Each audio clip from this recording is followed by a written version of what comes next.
Friday the 11th of November. I'm still plugging away here at the little building. Had to go to my welding store. The hood I had yesterday is no good, so I bought another hood with a cheater so I can see better without wearing my glasses.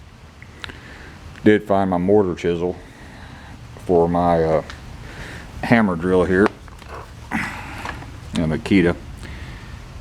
That's the chisel where I got little rises and leftover mortar.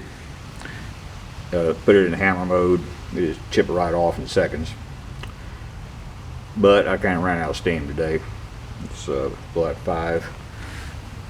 I was pretty tired last night, believe it or not. Over here on my big hole, I didn't measure for real yesterday. I should have, I'm sorry. But where the water pipes are, I finally found bottom. It's 11 inches below the surface of the floor. Now I left this little portion here till the plumber tells me what he wants to do. When we get done getting this riser off and tying the lines in below grade, surface level of the floor,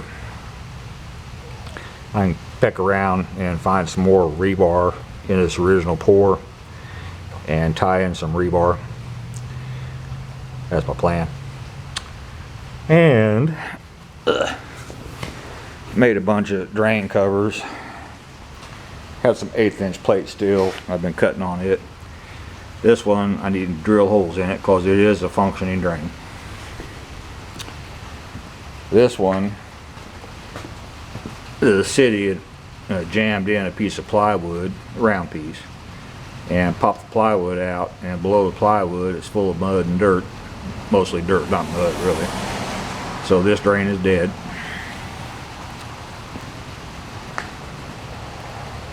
Same thing here.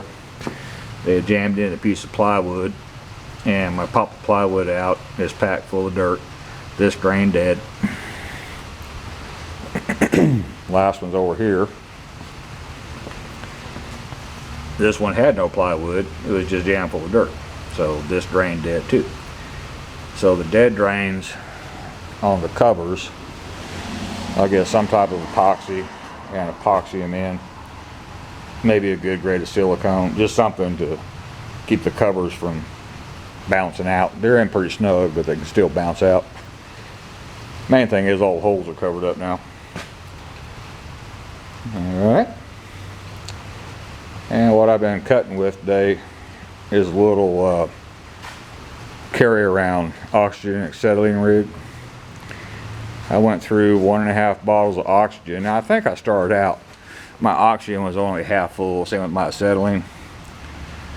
But I burned through the half full oxygen, put on the full oxygen, and it's already getting low. And if I remember correctly, normal use 2 oxygens for 1 acetylene. This acetylene I have in service, don't have a lot of pressure on now either. And I got to cut these kennels apart. It's not raining too bad. Let me show you what I'm talking about. I can sit there with wire cutters and wrenches for 3 or 4 days taking them apart. These are the kennels I got to take apart, and they're going on the scrap trailer. The plan is torch it. Just start cutting the hangers, the retaining wires, knock this crap down, cut the post off even with the slab. Well, that's my plan. But to do that, I'm going to have to bring down my big bottle rig from the farm, or I'll be going back and forth to Kilgore all day long swapping out bottles. They don't last very long. I used to use one way back in the day when I was working in AC work. Again, I was just doing 3 or 4 braze joints per job, and you start using a cutting rig on it, you're going to burn through some gas. So maybe tomorrow me and the wife go up to the farm and bring down my big bottle rig so we can start knocking out this dang kennel. Well, I want that trailer back, and I gotta get all the scrap metal from the kennel load it on the trailer and carry it to the scrapyard, and then get my trailer back because I need it for other stuff. Let's see here.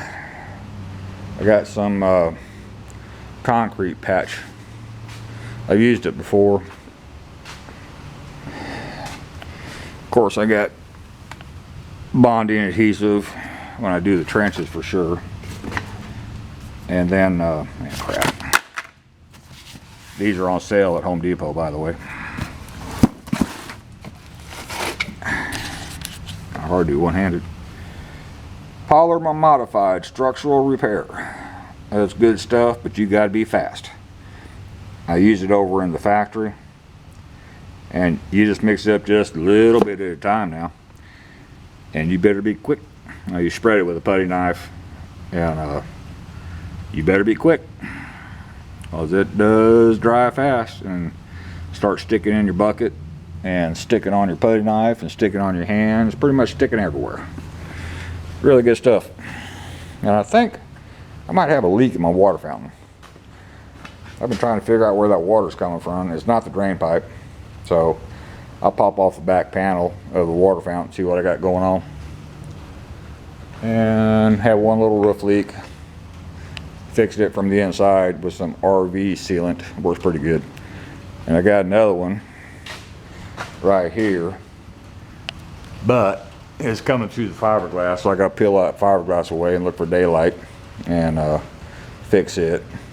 No big deal. But other than that, building pretty dry. Over here next to the wall, the cinder block wall, it leaks bad. That's where the kennels are on each side of the building. And once I get the stuff out of here and they spray foam it, before I reload the building, I'll clean those seams real good, inside and outside, and seal them. That'll stop that. And I was going to use my little bitty vacuum cleaner from the house, and I said, oh no, that's not big enough. Went and bought a rigid.